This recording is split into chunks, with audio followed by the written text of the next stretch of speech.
Okay, here we go. I'm gonna make sure this is all set up this time. Ladies and gentlemen, let's take you really quickly, visually, into the amazing world of the one, the only, Michael Godard.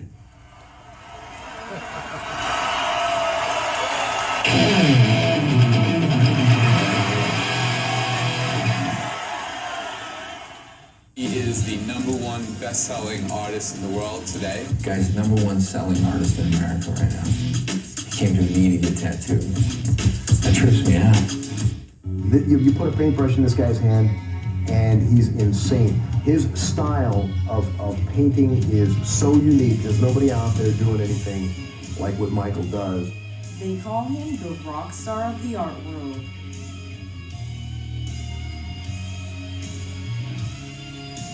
Growing up, Michael Godard idolized Ozzy. Now, his paintings hang in the Osborne home. You might recognize the lovable, quirky olives, martini glasses, and villainous corks, all set characters in a Godard piece. However, each individual painting actually tells its own story.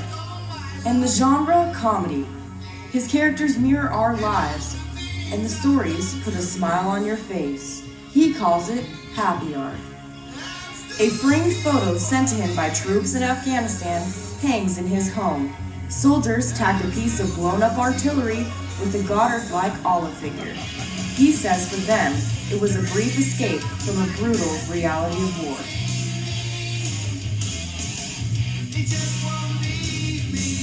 Godard uses his gift and good fortunes to give back in a big way. He donates to MDA, AIDS foundations, homeless shelters, animal causes, and cancer societies, including the Paige Godard Foundation, which was established to help fund cancer research, a disease that ultimately took his young daughter Paige's life. He says that is what gives his art meaning. The 68-year-old was diagnosed with terminal cancer a year into painting to help relieve his pain. Well, best-selling artist and Las Vegas resident Michael Godard heard about Joe's story and arranged for the two to put on an exhibit at the Artful Home inside the Galleria at Sunset. As a matter of fact, I don't think we're subscribed. You're not only buying something that is a work of art, but that money is going to save somebody's life. By you giving, you will receive something good back. That's my philosophy, and that's always going to be my philosophy. I think Michael has that same kind of contemporary feel that Warhol had in his time. You know, you see like he has the thug ones and the olives are wearing all the, all the bling. It's just some funny stuff. It's great. He's one of the few artists probably in history that will be appreciated for what he does while he's alive. The Boneyard model, I teamed up with one of my best friends, Michael Godard, and I've always loved his work. It's something that me and Michael are very proud of, and we had a lot of fun putting it together. We're really excited about this design. I love this model. It's not about just making another pretty picture, but it's about coming up with something that is bold and different. And Michael's done that for sure. It's just a really cool play on life, and the fact that it's all done, you know, sort of in the bar atmosphere with martinis and olives, and you know, just sort of that fun atmosphere. I think the best thing about any kind of artist, a musician, or somebody who paints or sculpts, the best thing any artist could have is having an identity and having something when you see it or you hear it, you know exactly who did it, you know, and whenever you see a Godard painting, you know right off the bat that it is Godard. Hi, it's Carrot Top. Just finished one of my masterpieces. What happens is I do all the painting, and Michael comes in and he just signs it. Not that hard. But I think I might just take this one. I don't think he's gonna know.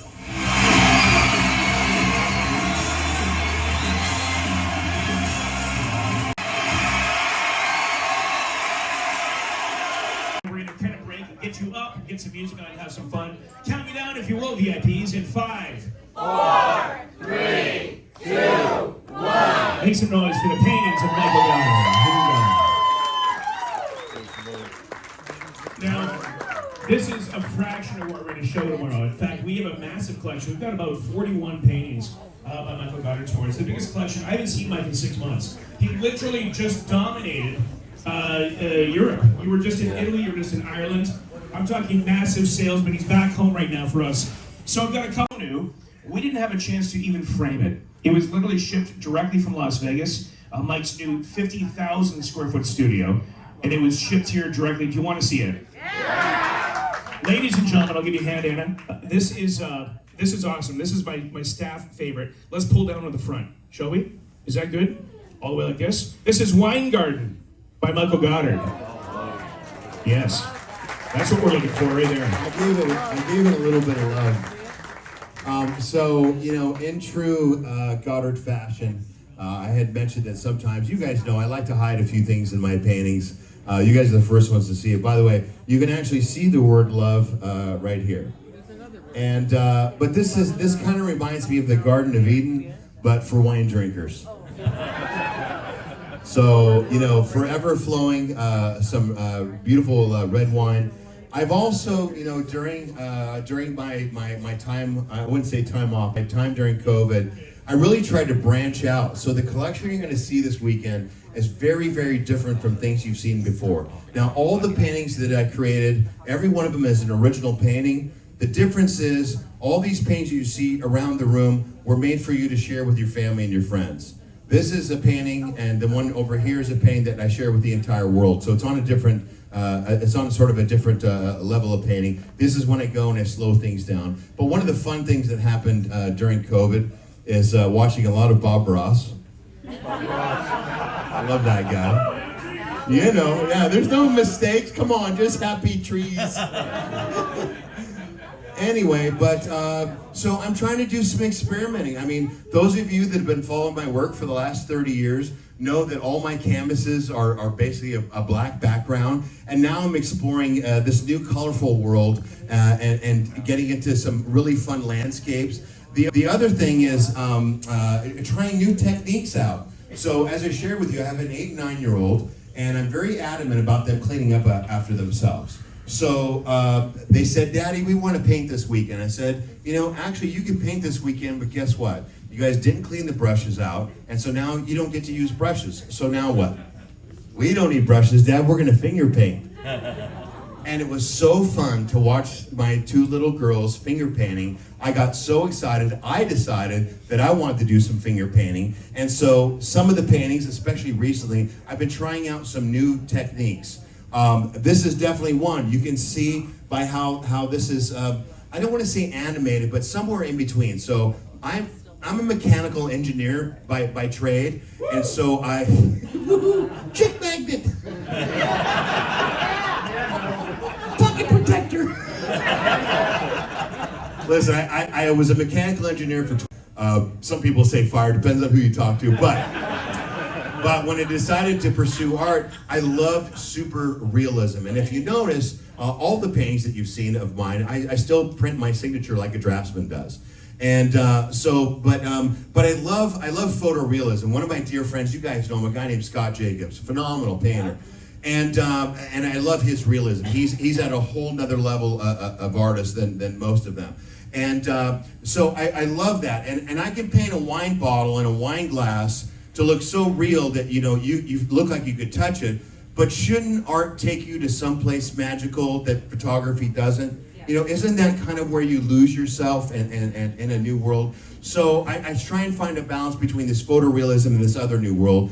And and I paint the things that are going on in my life. So this is a very different style of mine. Of course, I have the heart here, the wine bottle there in the shrubbery, this great big moon. But this is done very different. So the moon was actually done with my fingertips. So if you take on Antique Roadshow, you got a ton of DNA on there. But really, really fun to share it with you. And obviously, if you've had enough drinks, you not only see the couple there, but all kinds of crazy things. But anyway, so that's what that's about. And just to be really clear, the difference between a published painting and a non-published painting, published painting simply means that we're going to make prints of it.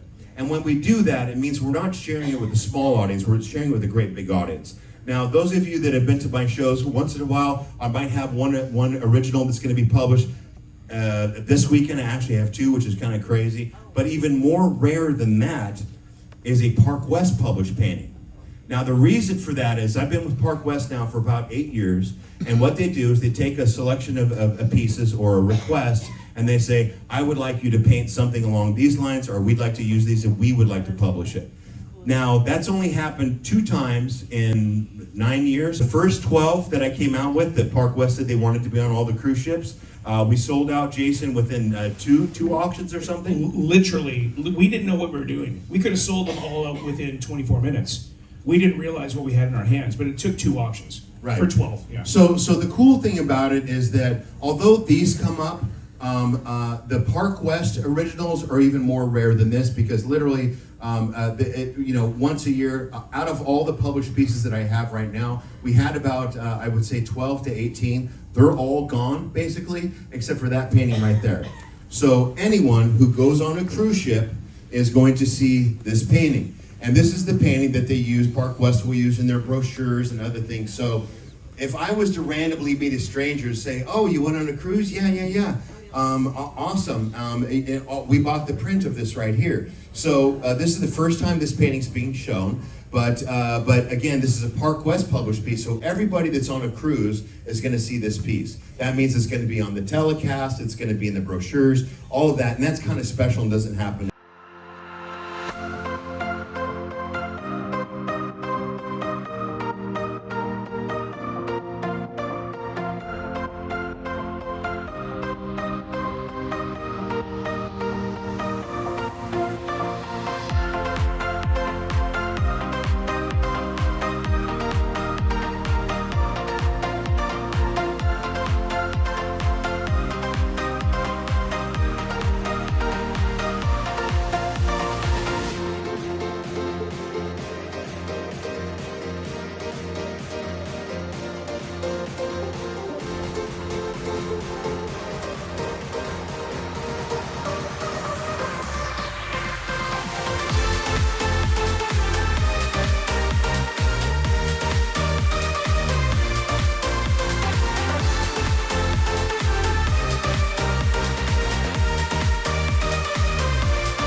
Google picked up the story, and he was on our telecast.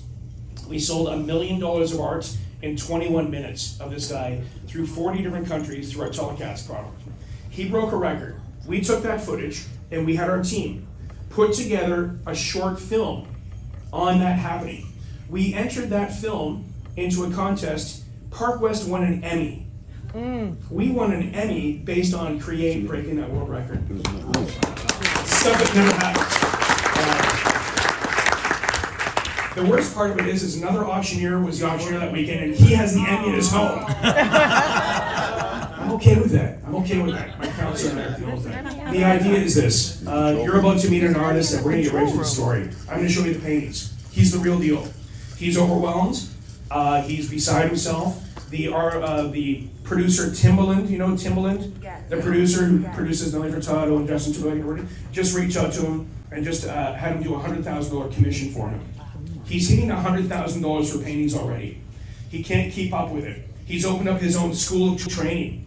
I introduced him to a friend of mine. That friend of mine introduced him to his new friend. His new friend is Tony Robbins. Craig is now working with Tony Robbins, and Craig now has a life coach. The life coach is there because Craig is so overwhelmed with this global mass fame he's got that he's decided, I want to do it structured. I don't do drugs, I don't drink. I want to use this to help other artists. He started his own school 6 months ago called Creatology, and he's bringing in broke artists from the streets of Miami and otherwise and showing them how they can give their art to real collectors in the world. This is what he spends every day doing. So this guy's a real deal. Yust, have you met Craig yet? Have I introduced you guys? I did. I got to meet him in California. You did meet him. Good. I'm glad you're here. I'm glad your family's here to see it. Because here's a guy that was Yust 3 years ago. And everyone has their own different dialogue. I don't know what's going to happen, but the two biggest things that have happened to Park West in the last 20 years, and I've been here the whole time. At only 32 years, I've been here the whole time. And it's been Create and it's been Yust. So it's very timely that you're here for this special show. He knows who he is. But the rest of us will figure it out really slowly. So without further ado, are you ready to meet Create? That's not gonna do it. Ladies and gentlemen, are you ready? Yeah!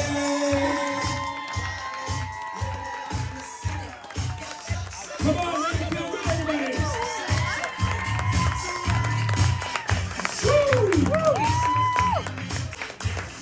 Oh yeah. One more time for Craig. He's looking good.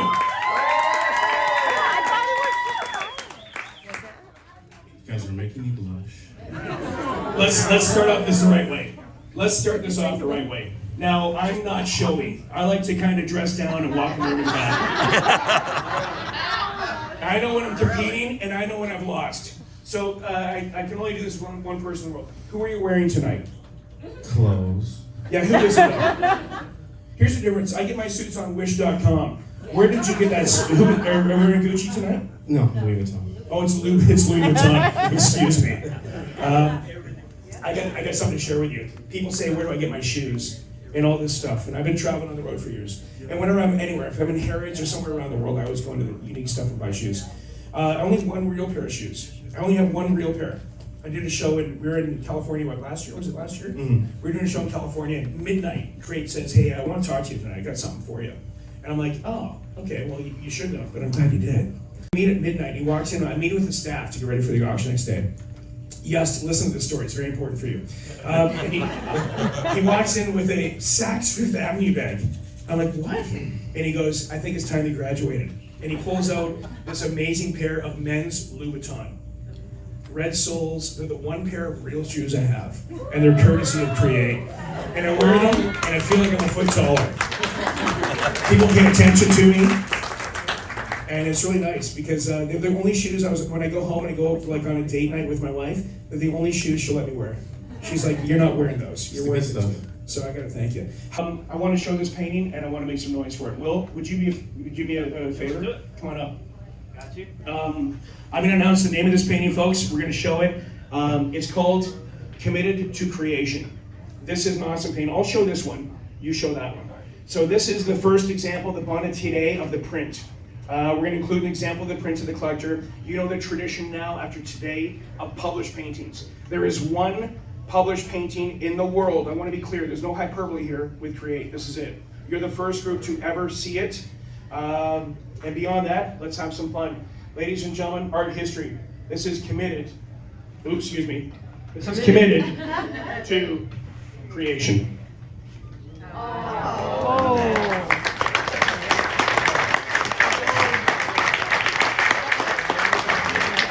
Two, one.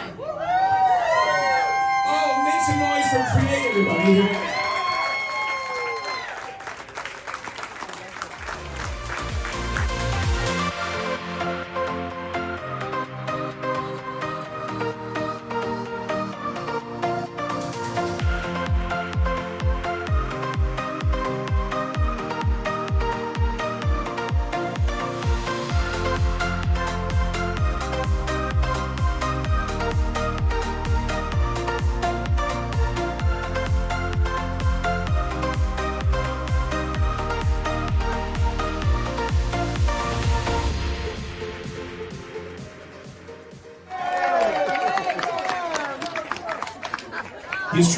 He's trying to steal your thunder.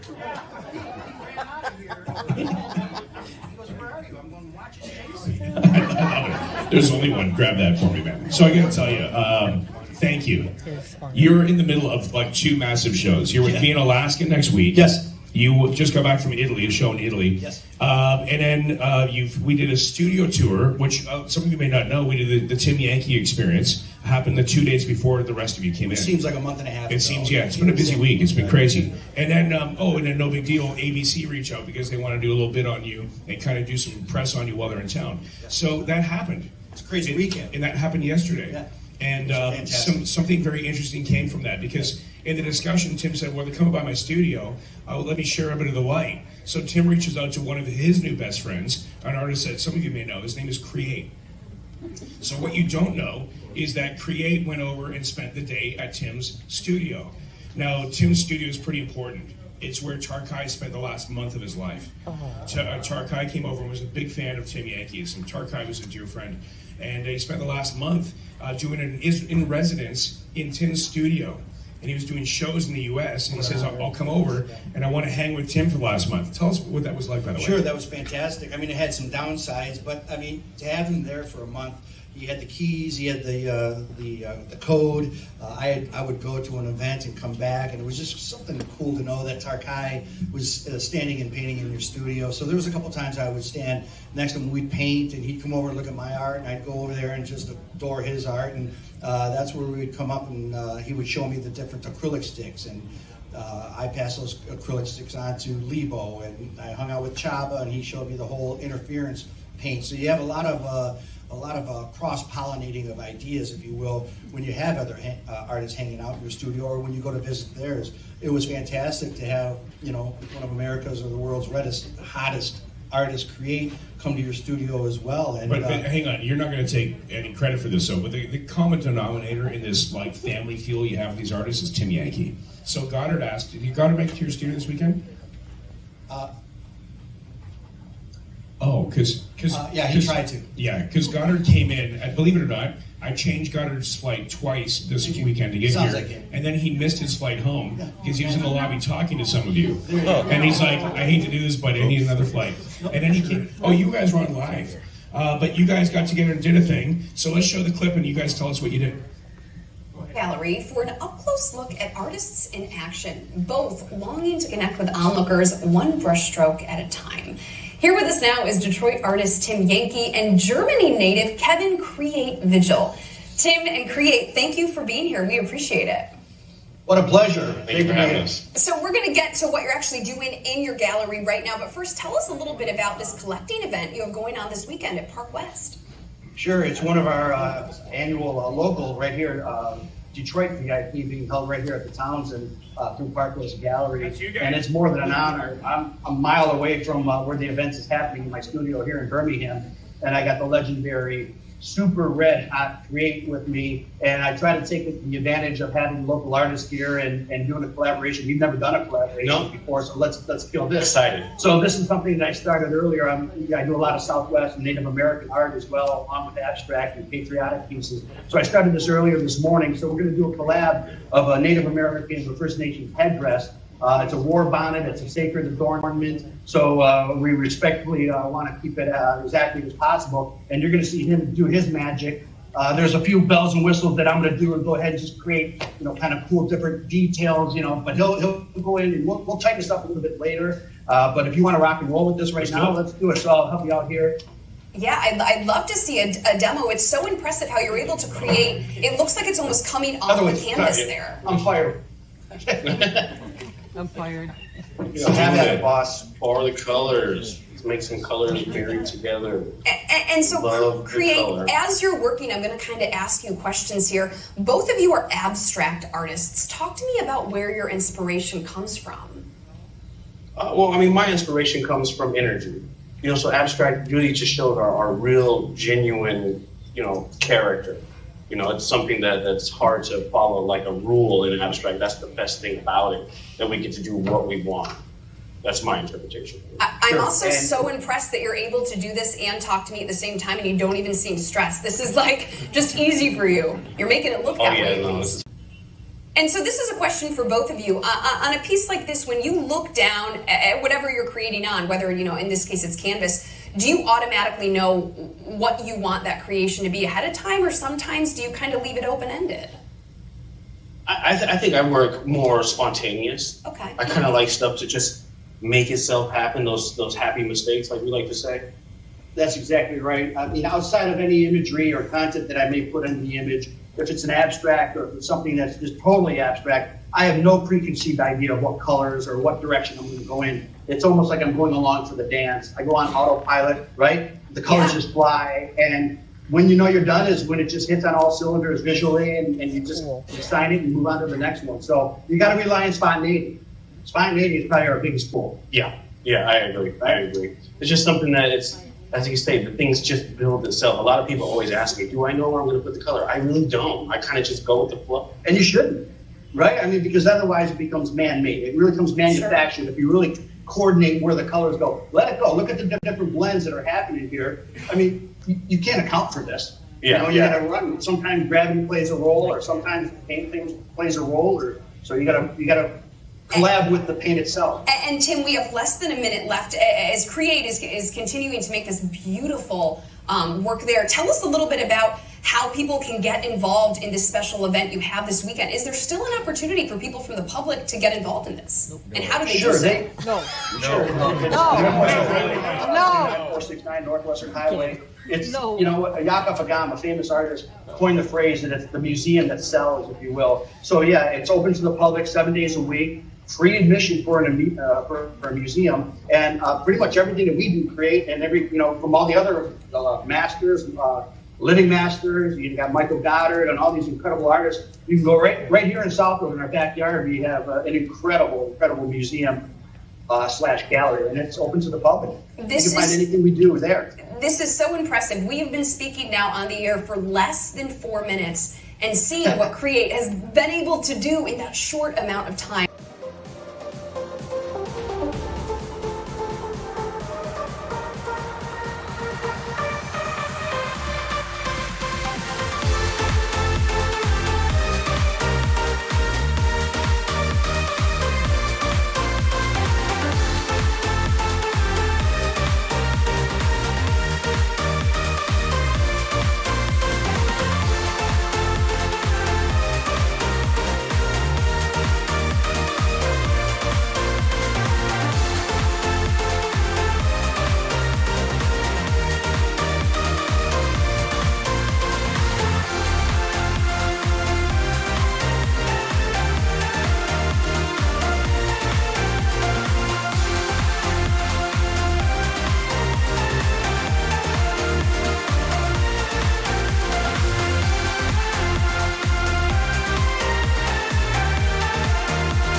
Ladies and gentlemen, make some noise. Come on, VIPs.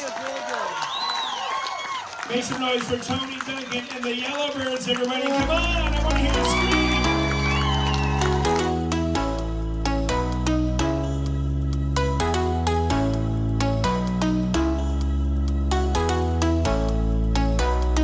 To you, Yust.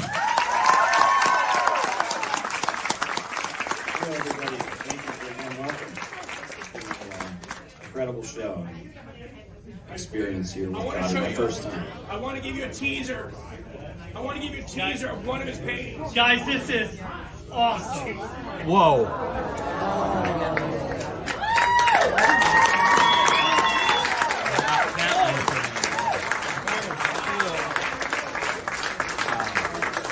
Thank you. What that just happened, that just guaranteed me 100% retention. You're all going to be here at 5:30. I don't even know. I don't even know the price on this yet. Let me tell you this. I did a beta test show with them. Where were we? We were in Pittsburgh. So He's breaking out and doing he broke records. The two beta tests. We were in San Antonio and Nemacolin, which is a hotel in Pittsburgh. This is in the last 2 months. He wasn't listed as an artist in the events. I brought him in and did a beta test show in both markets. He broke records on both markets. This is his first show ever. Our CEO is coming in to see him, to meet him for the first time today. This is massive art history. And if that doesn't entice you to be here at 5:30, nothing in the world will. You're going to meet Yust today at 5:30. His name is Nicholas Yust, but I'm trying to get him used to the celebrityship of what she's about to hold. So we call him Yust. And if you forget the name, just remember just Yust, okay? We're going to talk about his story. We're going to talk about what brought him to this point, and then we're going to have an auction with him that will take us right up to dinner. So 5:30 to 7 o'clock. It's the introduction, exhibition, and auction of your first time ever, Yust. Make some noise for him, everybody. Now, your education, your pre-education that brought you up to this was not all arts. In fact, it started as arts. And weren't you dissuaded, or didn't you move away from arts? What did you study in high school and college? In high school, I didn't study anything in particular. None of us do. I was interested in art, but I started at University of Cincinnati in like a pre-art program, studying art history, fine art, painted, did charcoal, oil pastels.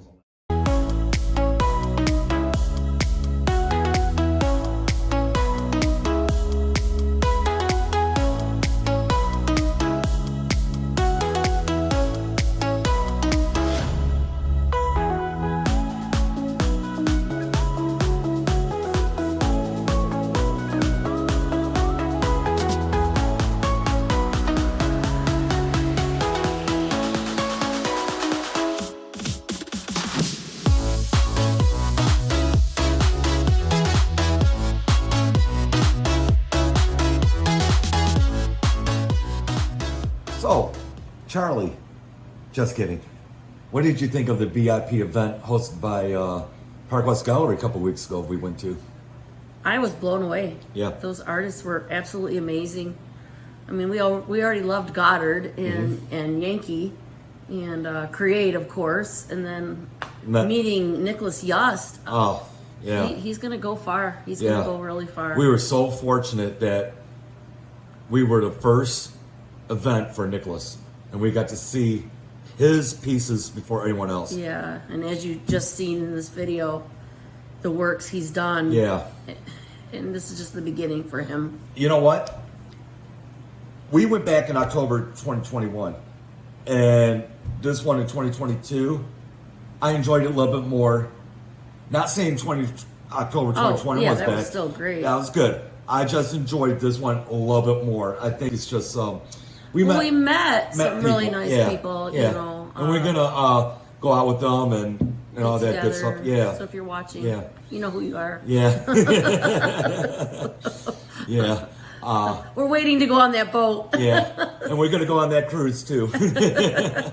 But yeah, we definitely bought a couple pieces of art.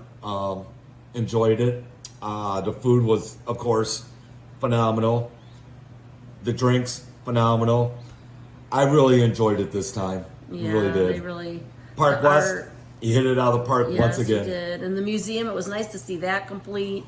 Just everything. Yeah, last time was under construction. 10,000 square feet of drywall and was nothing in Oh, there. it was still there was a lot to see, but. No, the new part. Oh yeah, the empty areas. Yeah. This time it was done, and what's his Albert? Albert was our tour guide. Yes, I can't believe you forgot his name. I had a brain fart. Albert was our tour guide, and I'll tell you what, that guy knows so much about art, which obviously he owns. And who can forget about Jason and Will? Oh, Jason Will, the auctioneers. Again, you hit it out of the park. Both of them. And Kat, thank you for being there for us on the auctions for. Yep. And Jason, funny as always. Will, very smart and intelligent when it comes to the pieces of art. Yeah, so. Both of them. You know what? It's like a yin yang with them. Yeah. And when they click work together. Yeah, exactly. Yep, they click exactly. Together, so. Opposite, but good. Yeah. But on that note, we won't make this too long. No, it's just. We'll probably see you again next year. Yeah. It's just a wrap up. We really enjoyed it. Click, subscribe, all that good jazz. If you're looking for a nice hotel, the Townsend in Birmingham. Oh, geez. Gotta, give a shout out to them as well. So. Yeah. Take care, everybody. On that note, we'll see you on the magic side. Oh, Don't forget. Carnival's cruise coming up, so that'll be one of our next videos. Definitely. And a few more exciting things in between. Take care. See ya.